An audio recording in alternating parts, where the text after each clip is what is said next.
저는 35살이고 유부남에다가 평범한 회사원 아저씨입니다.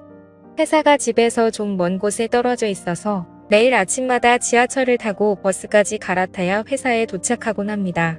신입사원으로 들어갔을 때는 그나마 회사에서 가까운 곳에 자취를 했는데 결혼하게 되면서 이렇게 집을 옮겼거든요. 아무래도 회사가 많이 몰려있는 중심지에서 좀 떨어져야 집값이 싸지다 보니까 불가피한 선택이었습니다. 근데 이렇게 멀리서 대중교통까지 갈아타면서 회사를 다니려고 하니까 밤낮으로 귀찮아 죽겠습니다. 그래서 어느 순간부터 너무 출근이 하기 싫어서 진지하게 휴직이라도 좀 해볼까 생각했지만 휴직하면 돈도 안 나오니까 와이프가 엄청 반대해서 그렇게 하지도 못했습니다. 어떻게 하면 이런 삶의 재미를 좀 찾을 수 있을까 고민했지만 한동안 이렇다 할 재미 따위는 찾아볼 수가 없었고 억지로 하루하루 버티면서 회사를 다니는 신세가 됐죠. 그러다가 주변을 둘러봤는데 생각보다 재미있는 일은 가까운 곳에 있다는 걸 알게 됐습니다. 같은 시간대에 출근하는 앞집 여자가 한 명 있는데 그 여자를 볼 때마다 항상 비슷한 시간대에 출근하는구나 싶었고 특별히 다른 생각해 본 적은 없었거든요. 그녀와는 항상 엘리베이터 앞에서 어색한 인사를 주고받고는 지하철 타는 순간까지 쭉 같이 걷습니다. 처음엔 아무런 대화도 없이 살았지만 그냥 심심해서 걸어본 간단한 대화의 어느 순간부터는 서로 인사를 하기 시작했고 최근에는 지하철역까지 가면서 많은 이야기를 나누기도 합니다. 그 이상으로 사심을 가지고 대했던 적은 한 번도 없었고 이야기를 나눌 때에도 사적인 걸 물어보지는 않았습니다. 왜냐하면 괜히 나중에 이상한 말 나올까봐 두려웠는데 저는 아내를 사랑하는 딸바보 유부남이니까 행동을 조심해야겠다는 생각뿐이었습니다. 근데 이 여자가 제 인생에 엄청난 기쁨을 가져다 줄 거라고는 상상도 하지 못했습니다.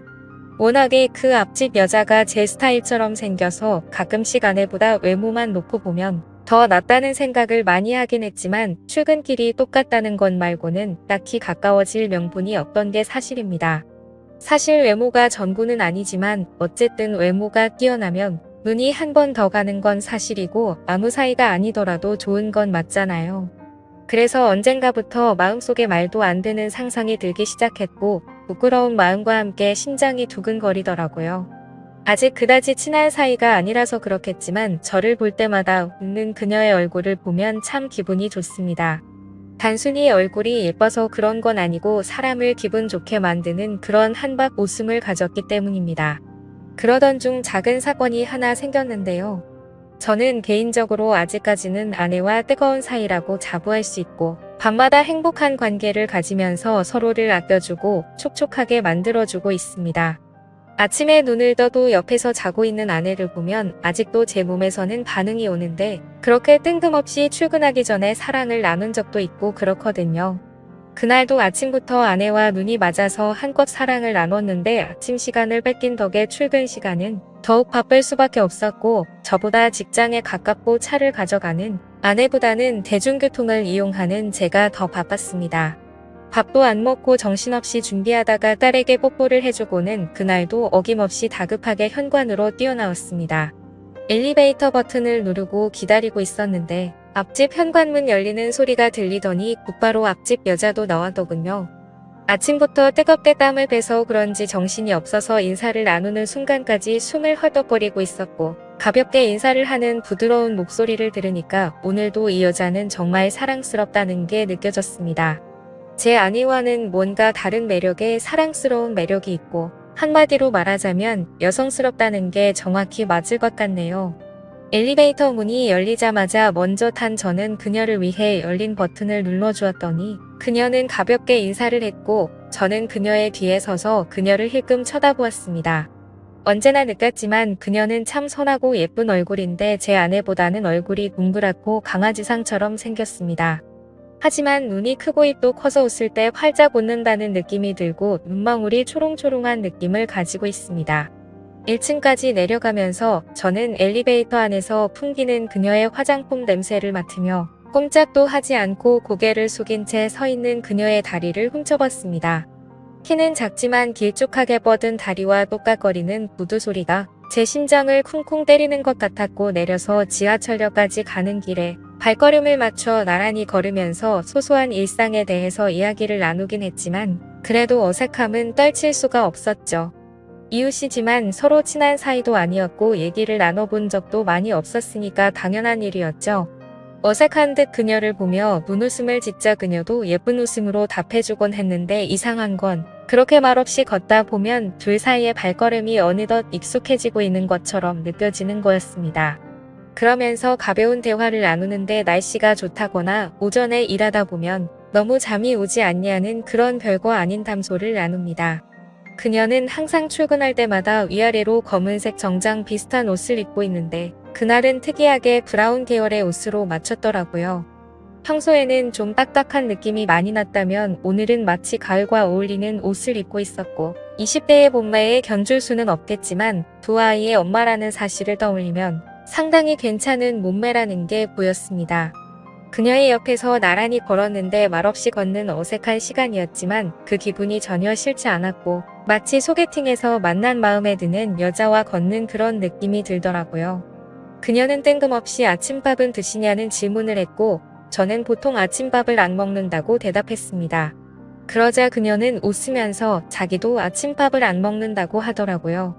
정말 별것도 아닌 이런 거에 다 설레고 두근거린다는 게 신기했고 역시 남자는 나이 들어도 철이 들지 않는다는 게 무슨 말인지 이해가 되더라고요. 지하철역까지 가는 동안 그녀와 함께 걷다가 지하철을 탈 때 헤어졌는데 그날은 이상하게도 그녀가 저와 같은 지하철을 탔어요. 평소에 이쪽에서 지하철을 안 타는데 왜 오늘은 여기서 탔냐고 물어보니까 잠시 다른 회사에 들렸다가 출근하기로 했다면서 제가 일하는 곳이라 거의 비슷한 데까지 간다는 걸 알게 됐습니다. 아마 다른 회사에서 받아야 하는 서류가 있다거나 간단한 회의 정도가 있는 것 같았습니다. 지하철을 타는데 이미 여기는 사람들이 너무 많이 있었고 도대체 이만한 사람들을 다 싣고 어떻게 쌩쌩 달리는지 의문이 생길 정도로 정신이 없더군요. 지하철이 들어오자 사람들은 미친 듯이 올라타기 시작했고 이미 사람들로 가득 차버린 지하철 안에는 앉을 자리가 없었습니다. 할 수 없이 그녀와 함께 서서 갔는데 사람들이 너무 많아서 저와 그녀는 몸을 바짝 붙을 수밖에 없었고 그녀는 부끄러운 듯이 고개를 숙이고 있었습니다. 안 그래도 이렇게 바짝 붙어 있어서 부끄러워 죽겠는데 다음 역에서는 사람들이 더 많이 타게 되면서 더 이상 탈 수 없을 정도로 꽉 끼는 상황이 왔습니다. 그녀는 부끄러운지 제 눈을 보지 않고 계속 고개를 숙이고 있었고 저는 손의 위치가 애매해서 두 팔 다 들어서 손잡이를 잡고 있었습니다. 그렇게 갑자기 출발하는 지하철 때문에 순간적으로 지하철은 덜컹거리는 소리와 함께 흔들렸고 그녀는 휘청거리다가 제 팔을 확 잡았습니다. 잡는 게 편하면 그냥 잡아도 된다고 말했는데 그녀는 부끄러운 듯이 고개를 숙이고는 계속 제 팔을 잡고 있더군요. 온 신경이 팔을 향해 있었고 저는 그녀의 표정을 힐끔 보면서 혹시 어떤 기분을 느끼고 있을지 보고 있었습니다. 지하철은 이미 10,000원인데도 미어 터질 때까지 사람을 태웠고 지하철이 흔들리면서 저는 그녀와 그대로 같이 흔들리기 시작했습니다. 솔직히 서로 행동을 더 조심해야 할 이웃집 여자인데 그런 난처함은 사실 아주 술이 넘치는 순간이었습니다. 그녀는 저에게 너무 비좁지 않냐고 왜 이렇게 출근하는 거냐고 묻더니 저는 오늘이 유독 심한 것 같다고 대답했습니다. 계속 저의 팔을 잡고 있던 그녀는 혹시 자기가 잡고 있어서 불편하지 않냐고 묻는데 저는 괜찮으니까 계속 잡고 있으라고 했습니다. 그렇게 가까이 붙어 있으니까 저는 무척이나 떨리는 마음이었는데 그녀의 표정을 보니까 그녀도 많이 긴장하고 있다는 게 느껴졌고 저만의 착각이었을지 모르지만 그녀도 떨리는 듯한 눈빛을 저에게 보내고 있었던 것 같습니다. 그녀의 머리에서 풍겨오는 샴페인 향기가 너무 좋았고 저는 그녀의 표정을 보니까 그녀도 많이 긴장하고 있다는 게 느껴졌고 저만의 착각이었을지 모르지만 그녀도 떨리는 듯한 눈빛을 저에게 보내고 있었던 것 같습니다. 그녀의 머리에서 풍겨오는 샴페인 향기가 너무 좋았습니다.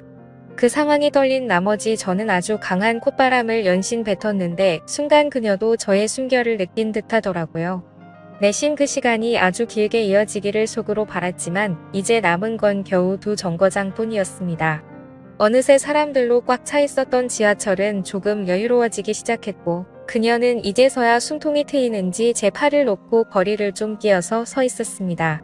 그때 지하철이 정말 갑작스럽게 다시 출발하면서 크게 덜컹거렸는데 그때 그녀가 휘청거리는 걸 봤고 저는 아주 재빠르게 그녀가 넘어지지 않게 잡아주었고 제 몸쪽으로 끌어당겼습니다. 그러자 그녀는 너무 고맙다면서 손잡이를 잘 잡아야겠다는 말을 했고 저는 그녀에게 조심하라는 말을 했습니다. 그렇게 떨리는 마음으로 저희는 회사까지 도착할 수 있었습니다. 저희 회사 앞에서 그녀와 인사하고 헤어진 저는 하루 종일 그녀를 떠올리며 혼자서 바보처럼 웃고 있었습니다.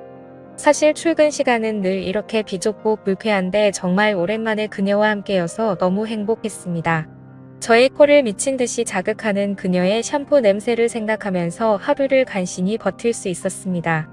방학날에도 어김없이 그녀와 함께 출근했는데 그녀는 오늘도 저와 함께 지하철을 타게 됐고 역시나 지하철은 미어 타질 것만 같았고 오늘은 저한테 등을 돌려 서게 됐습니다. 걸을 때마다 실룩거리며 걷던 그녀가 저에게 닿고 있다는 사실이 꿈만 같았고 어제와는 완전히 다른 새로운 느낌이 전해지고 있었습니다. 간간히 그녀에게서 힘겨운 소리가 나는 걸 저도 눈치챘습니다. 사람들한테는 비좁은 지하철이 힘들어서 내는 그저 그런 소리일 수 있겠지만 저한테는 그 소리가 너무나 자극적이었고 그녀도 저를 의식하고 느끼고 있는 건 아닌가 싶었습니다. 이래도 괜찮을까, 그녀가 싫어하지 않을까 등등 마음속에서 수많은 질문을 한 끝에 지하철에서 내리고 나서 그녀의 휴대폰에 제 번호를 찍어주고는 근처라면 같이 점심이나 먹자고 했습니다. 이렇게 같이 출근하는 것도 인연인데 앞집 사는 사람이란 식사도 한 번 같이 안 해본 것 같다는 말을 했죠. 그녀는 점심시간에 연락이 왔고 함께 맛있는 밥을 먹으면서 대화를 나눴습니다. 얘기를 나눠보니 서로가 결혼을 한 사이였지만 저희는 아주 빠른 시간 안에 친해질 수 있었고 제가 따로 만나는 사이가 되는 건 어떠냐고 제안하자 그녀는 알겠다며 흔쾌히 승낙했습니다. 그러고는 곧바로 저희는 저녁에 삼겹살집에서 소주를 한잔 했고 그녀와 함께 사랑을 확인한 뒤 시간을 보내다가 늦은 밤이 되어서야 함께 집으로 돌아갔습니다.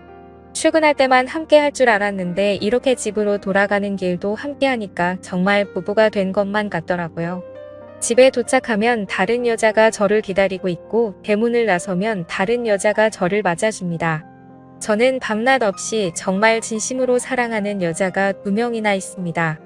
내일 아침 출근길에 다시 그녀를 만나게 된다면 분명히 저희는 엘리베이터에서 인사를 맞출 것 같고 정말 이렇게 말도 안 되는 상황을 겪게 되자 저는 인생에서 새로운 기쁨을 찾은 것 같습니다.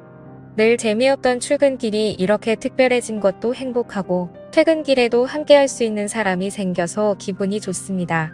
이런 재미를 좀 더 한껏 느끼고 싶네요. 인생에 낙이라는 게 생겨서 그런지 요즘에는 참 행복합니다. 오늘의 사연은 여기까지입니다. 모두 좋은 하루 보내세요. 감사합니다.